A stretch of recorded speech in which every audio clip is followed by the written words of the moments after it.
I live in a house of rules. I should explain. I moved here 3 months ago, flat number 27. The flat was a repossession. I never met the previous owner and to date know him only from the posts I receive in his name. I could make up stories of him vanishing or his screams being heard in the darkness one night. I could make exaggerated claims about all of this, but this is not a work of fiction, nor is it written to entertain. I had just got a new job, a promotion I had waited years for. This was meant to be the next step to greater things, but I needed to move quickly to save on the long drive each day. When I found this place, I was overjoyed. It was well located, within my price range, and apart from being extremely run down and dirty, had so much potential. It's a duplex apartment with a guest room and spare bathroom on the ground floor and a dressing room and several storage rooms on the top floor. The purchase was a complicated one, due in part to poor record keeping and the loss of deeds and plans of the house.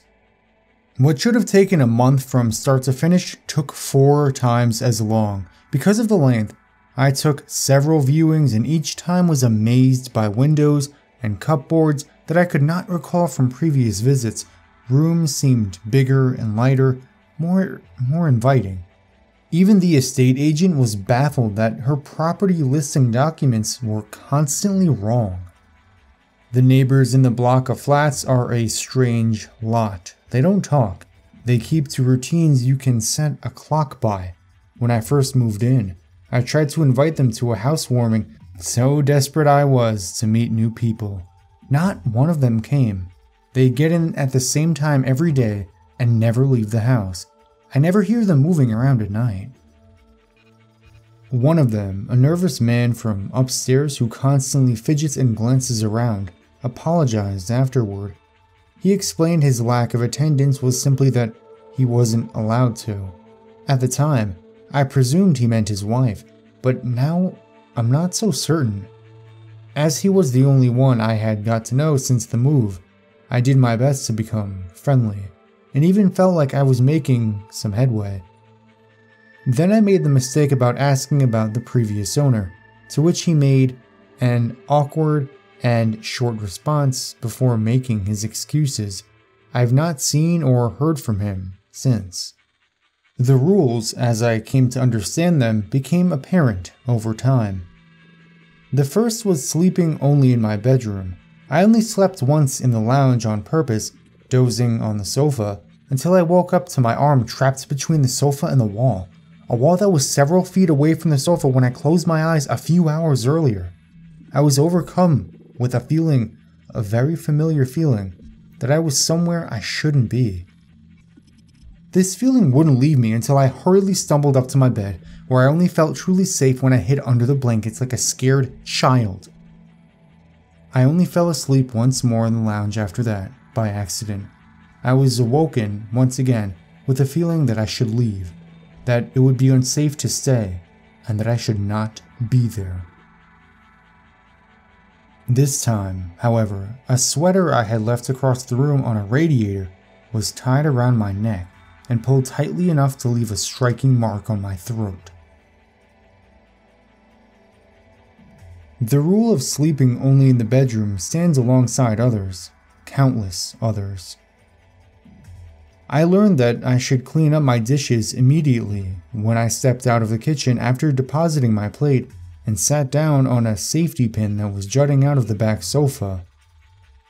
I learned not to take too long showers when the water suddenly turned scaling hot and remained so no matter how much I desperately tried to turn it off, and then was inexplicably normal temperature when I tried it moments after. I learned that I must hover and keep the place tidy, that I must not waste electricity, and that no matter what noises I hear at night, I should never, ever explore. Another rule is that guests are not welcome. The last time I had a guest, it was a friend who invited themselves, despite my concerns that I could not air down for the weekend by making arguments to come and see me until I relented. How could I not?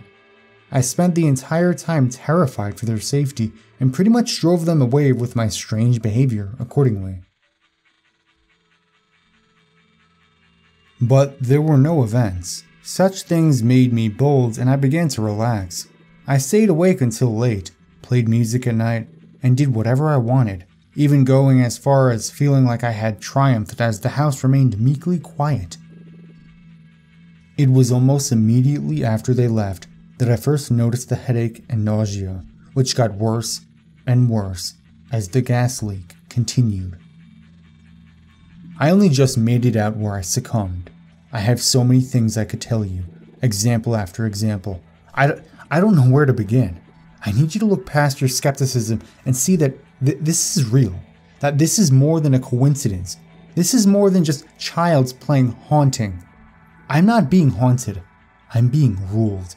The rules are only part of it. They are the only part I play. The rest is done without me, and not only that, but done around me. The walls shift. Doors open some days but won't the next. The number of windows in my bedroom increased one by one over consecutive nights, and then there was only one again. There's a cupboard at the top of my stairs that changes in size quite regularly. One of the most terrifying experiences of my life was when I opened it and saw it went back several meters more than I remembered. When I walked in, somehow the door shut behind me, and I groped in the dark, silently reaching out for the wall I knew must be there, yet my fingers touched only air. I do not know how long I fumbled in the dark, but it was only as my panic attack rose that my shaking fingers found the wooden door. Have you ever woken up in a room with a chair sitting at the end of your bed? A chair that came from the dining room? The dining room that is down a flight of stairs and along a hall. Have you ever walked into a room and seen a storage cupboard that was not there before? Have you ever observed more stairs on a staircase as you go down than there was when you went up? Have you ever entered a room looking for something and then when you gave up and left, realized an hour and a half had passed? I have lived all of these things, and were I a better, more scientific man, I would have kept a running log of it all. I would have found proof. Proof I need to show the world I'm not crazy. That this is real. That it is a nightmare I'm living. 5 hours have passed since I sat down to write this, and when once I hope to prepare some lunch, and hope that there are no drawing pins in my bread, like last week when I realized I hadn't hovered, instead, it's getting dark. I now live a life of routine just like my neighbors. I just turned off the music. No loud noises after dark is one of the rules. It is the one I hate the most, because it makes me feel so alone. Lights left on in my rooms that are empty, or too many in one room, are prone to fusing, or even shattering without warning, so I currently only have the glare of the screen, the television, and the lamp. Soon, I shall be going to bed. The doors that shut behind me as I head up to bed lock behind me, and I will wake up in a room with windows wherever they please and doors that may or may not be open to cupboards that can be as small or as big as each variation allows. The television in the room I'm in has a satellite connection, and with it, countless channels. Right now, all are a fuzz of static, except for National Geographic, so I'm forced to listen to a documentary on carnivorous plants as I type. I try not to dwell on the exhaustion of a beetle on the screen as it tries in vain to escape from the prison that will soon digest it. The remote does not appear to work. It took my pulling the plug from the socket to turn it off just a moment ago, and even that, I was loathed to do so, for the fear that it might stay on never left me, and I knew that if those images had continued when the plug was removed, I would have screamed myself into madness. I could push the neighbors to talk more. I could rebel against the rules. I could start a fire and torch the whole building, but truly, I just want to get by. I get the feeling that up until now, I have simply been coached, like a dog, to do what is required of me. I feel like the punishments could get a lot worse. The occasional demonstration of strength the enforcement of the rules, and the occasional mild punishment when I transgress, like one taps the nose of a dog when it misbehaves. That is what I hope for if I can behave. Stepping out of line only causes me harm and fear. It is only out of fear and reference to my own human dignity that I do not explain here what happens when the house feels it really needs to punish me. Needless to say, the scar will be with me for the rest of my life.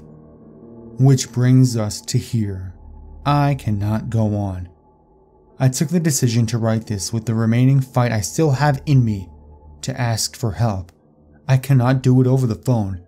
I cannot write a letter. My only hope is to write it into a conspicuous story and without the details that might draw attention to the content. All I can hope is that someone sees enough to spot me cry for help, that they find a way to contact me where I can get the lifeline I need to escape. I can't ask directly. It's too risky. Besides, any form of open rebellion has been snuffed out of me with pain, suffering, and terror. I fear for my safety, for my punishment, for breaking the rules. I'm surprised that it's been allowed to get even this far. In over 1,000 words I've written, there hasn't been a power cut or computer error that has lost everything. Perhaps there is still hope. But the truth is, I'm scared. Scared of what touched my face in my sleep the night before last after I accidentally left a tap running, clutching firmly the bruises on my cheek that still remain. I am scared of what left a pair of scissors in my slippers, of what power moves wooden doors and plaster walls seemingly at a whim. Most of all, I'm scared that by writing this, I may wake up in a tiny room with no doors or windows. A room that grows smaller every time I blink.